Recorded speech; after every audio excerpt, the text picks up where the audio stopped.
Amici di Strano Amore Siciliano, siamo sempre nella rubrica dei cuori solitari e questa sera vi voglio presentare a Manuel. Ciao Manuel. Salve. Quanti anni c'hai? 18.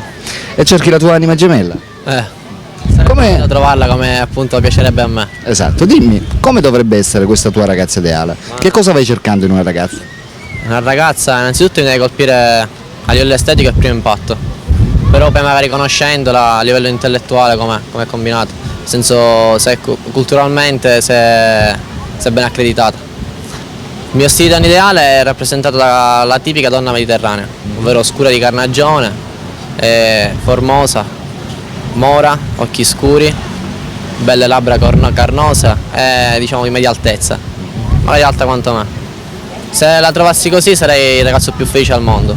L'avevo però purtroppo adesso non c'è più. Quanto tempo è che sei single? Un mesetto. Un mesetto? Sì, sì, abbondante. E quanto è durata la tua ultima storia? Fra tira e molla 2 anni. Un 2 anni? Sì. Credi nel colpo di fulmine, l'amore a prima vista? Sì. Cioè, Può succedere. E infatti è stata così con questa ragazza, perché non può capitare un'altra volta. Dimmi Manuel, quali sono i tuoi hobby?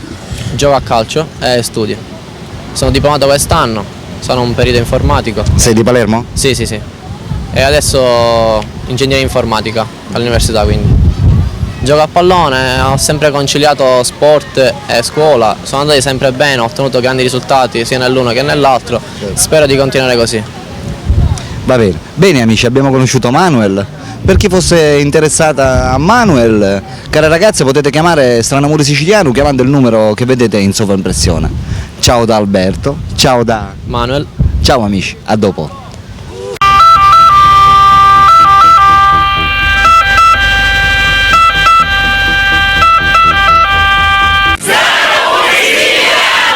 Oh yeah!